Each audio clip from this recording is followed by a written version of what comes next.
for the East State Street debt, which is now paid off. And the balance in this account, 483, will be transferred to account 593, the TIF fund. That's a blank on TIF. Tax incremental financing. Thank you, tax incremental financing fund. And the amount to be transferred is $9,713.50, and will be designated for uses for improvements in that area of the East State Street, as we have in the past. We also have what's a small rounding error. As we paid off our community center debt, we realized we need to appropriate $5 more. It was because of a rounding down error. So we'll need an additional $5, and that will be to account 470.490.542300. And that will cover the interest charges on that remaining portion of the debt. And then $80,000 for, this is additional electric expense, and this will be for the sewer department. And at this point, what we need to do is transfer some monies from the sewer debt fund, 758, to the sewer fund. I'm sorry, that's $80,000. And then we'll be appropriating that. Then the other miscellaneous items that we have, some of these are just to give council members an update on as administration is working with the budget for next year, that we're also looking at several things related to insurance for the city, and one of these is what's called stop loss renewal. And so we'll be bringing forth an ordinance on that. We did get a final quote, I think, just this morning. City administration was able to share it with us. And so we'll be bringing that forward. That stop loss, just as a brief explanation, is it's like an insurance policy that covers city administration or city employees, and these are for losses if there would be a health insurance loss that would be greater than $110,000 for an individual. And then this is an additional insurance policy that kicks in to cover those expenses. Related to that, we'll also be looking at several other ordinances that will move through. One of these will be a renewal for the third-party administrators. So the city, once again, about some detail about the health insurance. The city is self-insured, and so we hire a third-party administrator to assist us with this, and they charge a modest fee and help with processing of claims and these other contracts. And then the other ordinance that we'll be moving through along with this will be the prescription drug plan, a renewal for that. So those will be coming up probably within 2 weeks at the earliest. At the latest, it would probably be by the first week of December where we introduce the budget.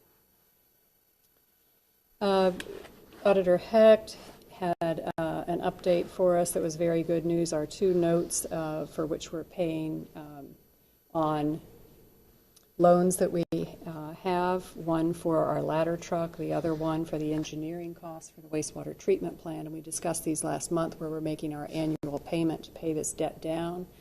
And if I'm remembering right, we secured loans for 0.3% interest. So thank you very much. Hocking Valley Bank and Auditor Hecht for doing our good work and saving us money on that. Yeah, that's actually a little bit less than a year ago, so it was 0.35. So.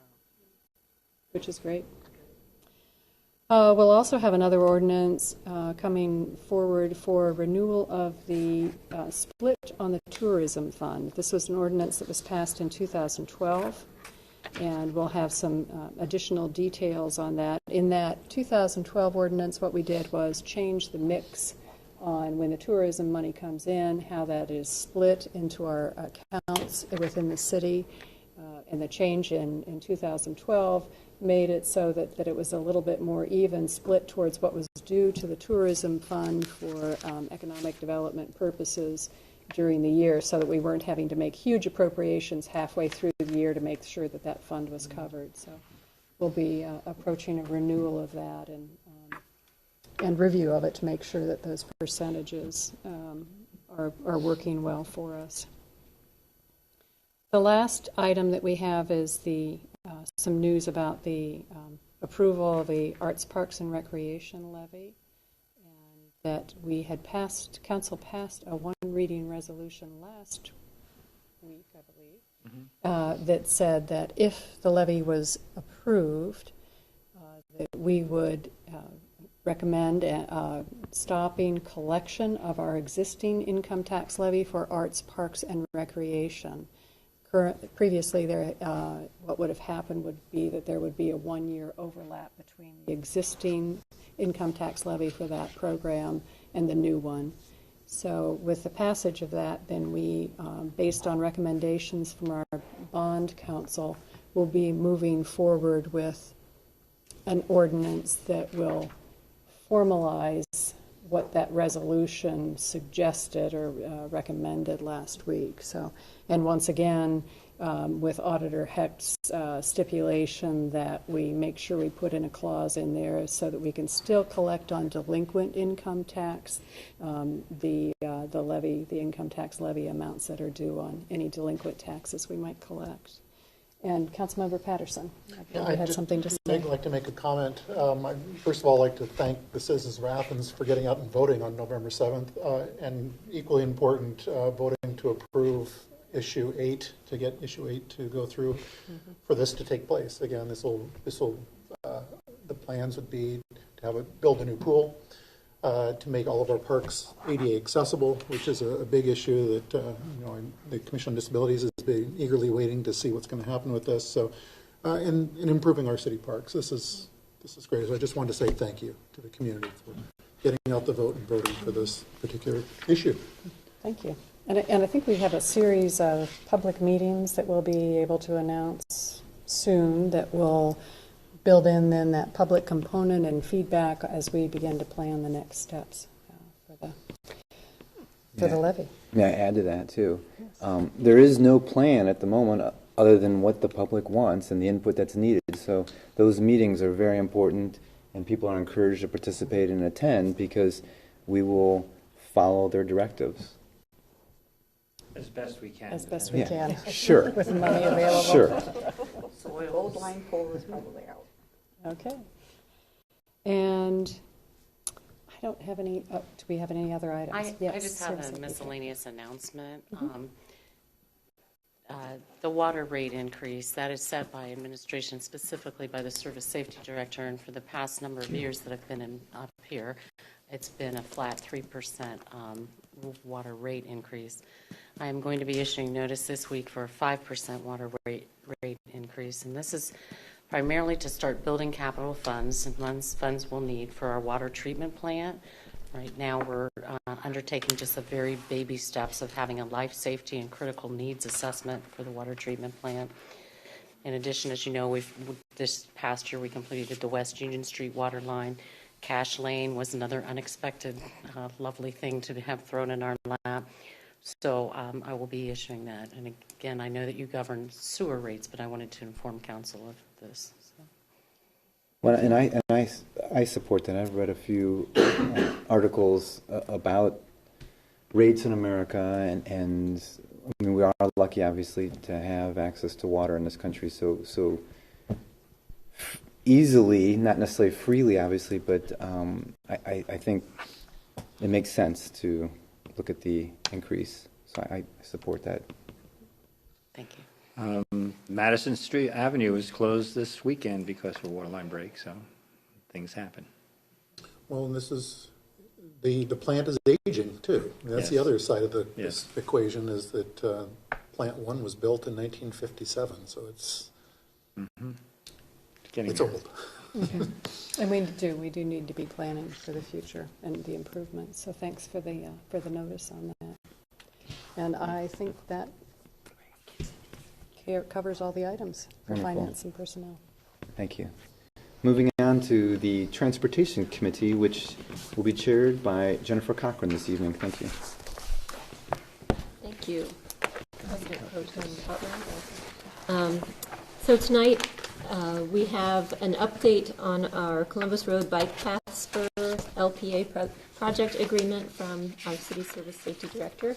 And we're all very excited about the prospects of this project finally moving forward. It's been in the works for quite a few months and years even, and so it's part of our master plan to make the city more accessible for people getting around via many different modalities. And so we look forward to being able to move forward in the spring, it sounds like, and we welcome your update. This is your local project agreement. We're one of the, actually, I believe, according to City Engineer Andy Stone, for District 10, we are the only locality that has proven themselves capable to being a local project administration. So we've done this for all the other, Oxbow Bridge and Richland South, and this is going to allow us to be the administrator of the funding for this project. And it's, like I say, it's fairly boilerplate language. I know that a little off to the side, but still under city services, transportation, kind of a dual thing. You've been asking about the Columbus Road Bikeway property. Well, I call it Bikeway, excuse me. Columbus Road property, we call it that gas station that got cleaned up. As we go into this, we'll be able, that's when we should begin again the dialogue on what to do with that property. Do we tie it in with this project and make that some sort of multimodal stop as well? So that's the next thing. We won't start our appropriation ordinances through until January for the actual funding for this project. But we do need this in place. Yep, should start the reading, so that's what we'd like to do. And again, with the gas station that's there, the range of opportunities come from the very simple park and ride that's there to actually a tool lending kiosk for repair of bicycles. We've seen some plans there, and they cover a pretty wide spectrum there. Again, it comes down to funding and what people want to see over there and how it would work. It would be adjacent to where it'd be close enough to where the bike path will jump across the river at that point. So we'll see. I would note that bicycling was certainly one of the major issues that emerged at our recent sustainability planning public meeting, and so folks are interested and excited about the prospect of having a facility like that where folks might even be able to get a shower, perhaps. I know we haven't gotten that far in talking about possible inclusions in such a facility, but that's something that's come up in discussion about being able to park and ride, take a shower before going on into work if you've ridden into town from some distance out. Hot and sweaty. Just to mention, that's something that's on the horizon, on the minds of many of our citizens. And are the preliminary design plans available on the web page still for this project? I think those were fairly conceptual. We've got more detailed ones, and I can check with Andy's office to get those up. We're in the final stages of environmental clearance. We will be attending the county commissioners meeting on this week because we do need an work easement to work on a portion of their land where we're putting in the bridge. So those pieces are all coming together, but I think we can get something out there to share. It doesn't address your Columbus Road property, though. That pretty much just will show the access and endpoint through ACENET. Right. Is there an art element that's going into the bridge? I haven't seen the bridge designs. I'm just curious as I to. don't think there is a bridge design, really, is there? I would say no straight off, only because I know that it hasn't been brought up at AMAC yet. You know that we're holding a panel or two panels at the wastewater treatment plant for art. Just quite haven't gotten there. And maybe it's incorporated at 83 Columbus Road. Okay.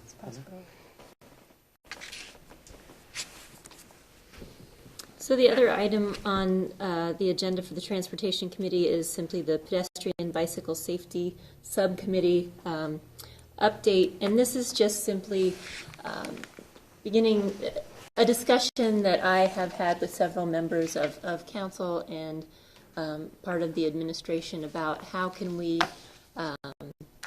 sort of get this group back together again. It's a group that I understand used to meet very regularly back back when the master plan was being drafted and devised, and once that plan was complete, the group sort of ceased to function for a while.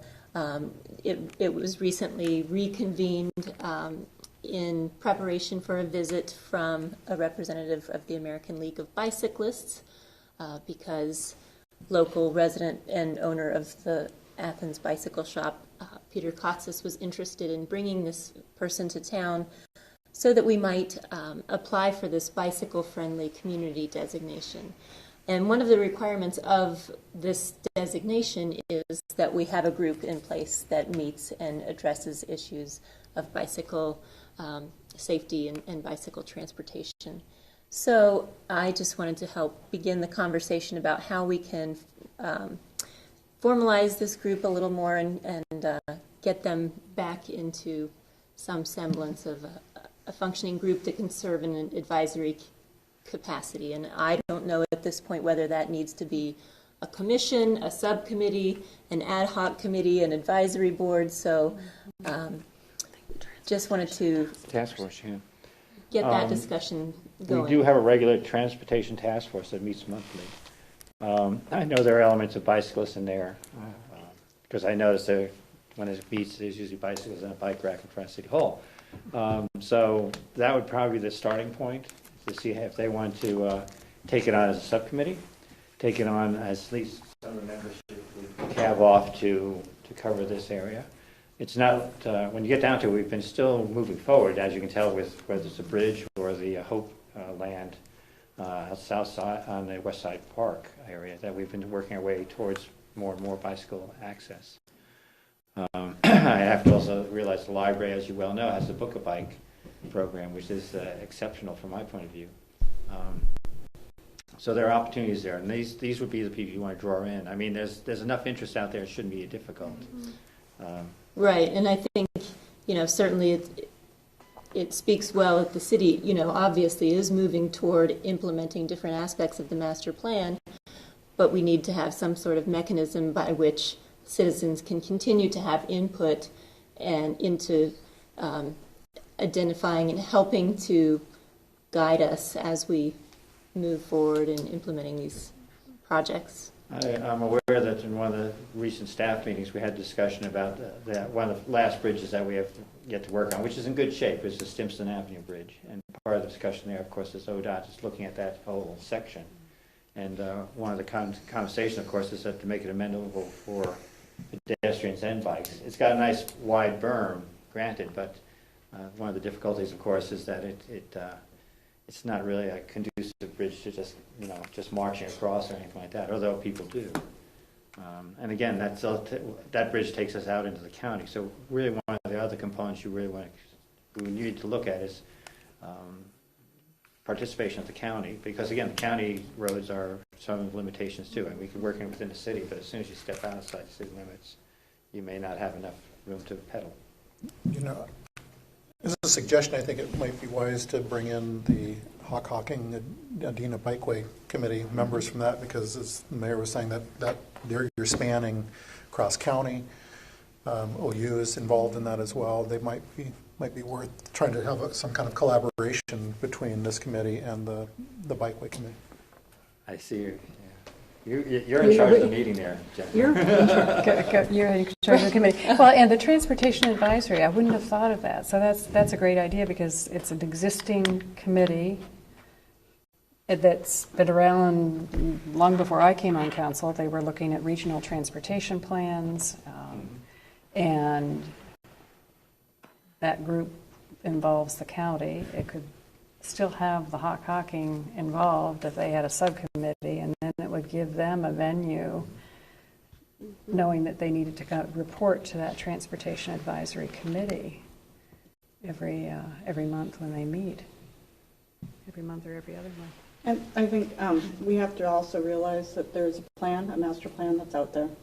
And, something that you can look at with involving the task force is like what the comprehensive plan advisory commission did. There was a set group, and it was looking at, fulfilling how to best follow the plan and giving, you know, information, recommendations, and places that need to be fixed. And that's like where the Sustainability and Environment Commission came out of. So I think that we have to pay attention. Sometimes plans get put on the shelf, and I'm not sure if, you know, if we start, you know, I'm not sure how much the task force, because it's kind of overall looking at all sorts of stuff for transportation, and whether the task force itself would be the best place or something that would be under their rubric. Well, that could be determined depending on how much, you know, excitement there is on this. And, Right. and I actually thought you were going to bring up the Athens Conservancy as a resource as well, being that they're working on the bikes, trails. Well, that's Belpre, right? the Belpre to, Yeah. that's another Belpre one. to Parkersburg, isn't it? The thing, my concern would be if we need to focus on Athens, because that's, you know, and then we can bring in as needed, or you can set the Comprehensive Plan Advisory Committee have kind of a set number of people on it that were representing the neighborhoods and the businesses. And so they had categories, and we may want to think about doing something like that, and have certain members that are have a category. My concern is that if it gets to be too ad hoc, then we don't know where it is, when it's meeting, what its you know, mission is, and those sort of things. And things to think about. Yeah, I guess I'm hearing that there is some support for having this be a subcommittee of the Transportation Task Force, but again, I agree that my concern would be that's looking at a much greater picture, you know, of buses and transit and all modalities of transportation, rather than simply the bicycle and pedestrian issues, which are so often neglected, even though we do have an administration that looks out for and is inclusive of those issues. But recognizing that we need to continue to have that citizen input that was so integral in creating that master plan, and we want to continue to hear those voices in a more organized fashion than, say, an ad hoc committee. So I guess I'm looking for something that's a little more structured, but not necessarily drawing simply from the Transportation Task Force. So maybe this just requires further conversation with the Transportation, well, with Member Pappy as the chair of the Transportation Committee, and possibly with some other folks from the Transportation Task Force. I wasn't asking to spread it out and have it, you know, a hodgepodge, but at the same time, I was thinking in terms of if you want, you know, enthusiasm and resources when it comes down to, you know, to how to move forward on this and all the aspects of it. The Transportation Task Force would be one of the first places we'd want to look, because that is, you know, pretty stable at this point. Mm-hmm. It has a component of bicycles. Yeah, and again, even the bicycle and pedestrian part does not operate in a vacuum. We have the complete roads concept out there. We're told we're supposed to share the road with bicyclists, and they should be able to share it with automobiles as well.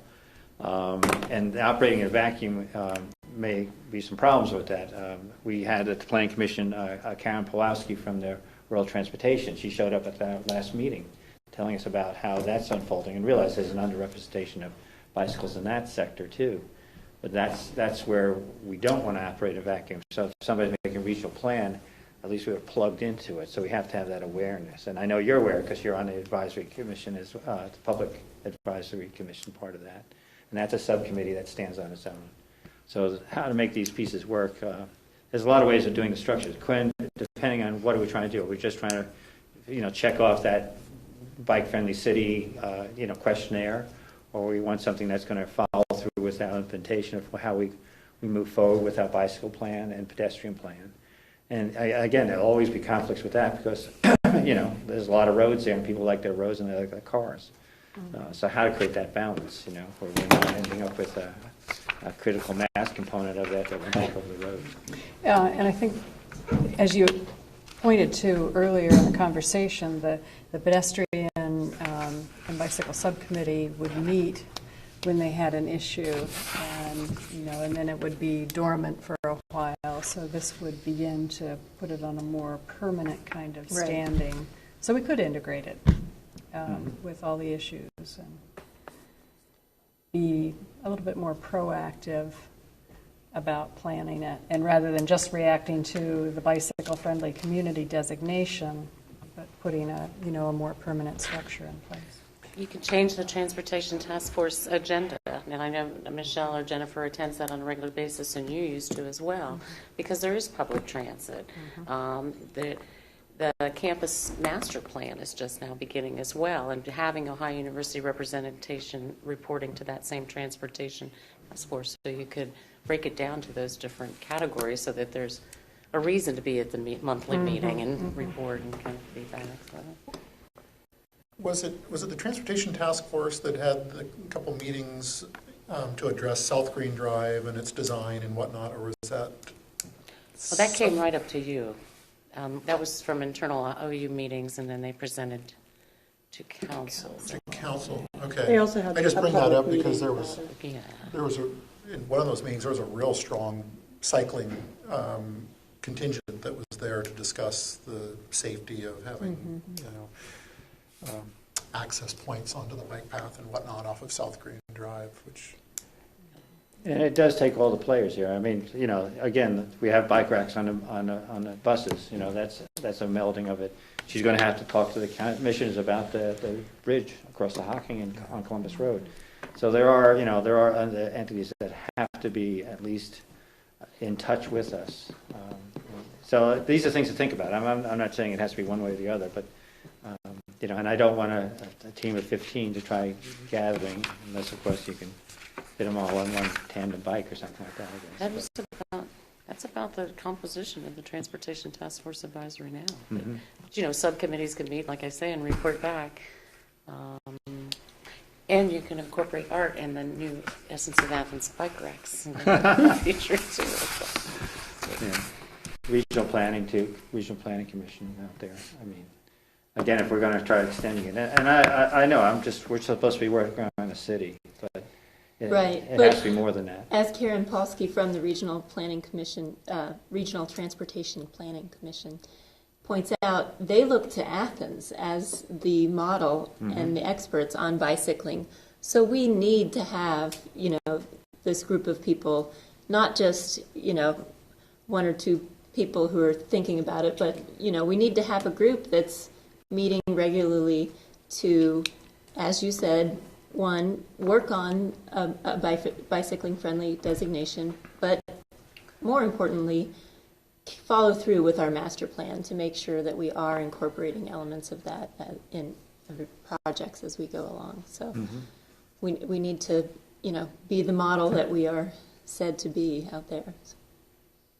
Well, start thinking about convening interested members and brainstorming what you want. I mean, not to take the rec money and start squandering it, but when you talk about places for showers for bicyclists, and we talk about trying to upgrade our bathrooms into the parks.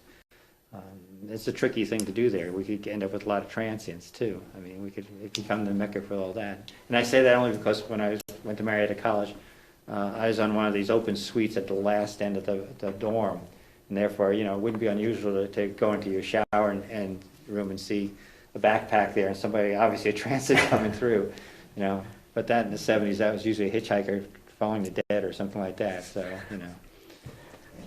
But, you have to look and say there's a balance you have to strike with what you want to have as services. I'm serious. About the dead. So I guess that's probably enough for now. On that note, yes. On the transients. But yeah, we'll continue to work on establishing some sort of structure for some kind of subcommittee, whatever it may end up looking like. And as far as miscellaneous, I don't know that we have any miscellaneous under transportation, unless the administration has anything else. Not really. The only thing I want you aware of is that we're going to have impedance on Court Street because they're putting up the perimeter lighting this week and next couple weeks, I guess, or till December, early December. So watch out for that boom truck there that's doing it. These are, Mayor, these are the holiday lights you're referring to that will be on the perimeter of the Court Street buildings? Mhm. Okay, thank you. It's already started. It's at the corner of Union and Court right now, working its way up the College Bookstore, I think. Wonderful. Down that direction, I believe. So it's in train, and as I say, thank you for the Uptown Business Association and Ohio University for putting it together. And usually they wait till about this time to even start it up, but they've been working on it for quite some time, and quite well at that point. I think it's going to move along, which is a good thing, right? Wonderful. Well, if there's no other miscellaneous, we are adjourned at approximately 7:37 p.m. Have a good evening. Thank you.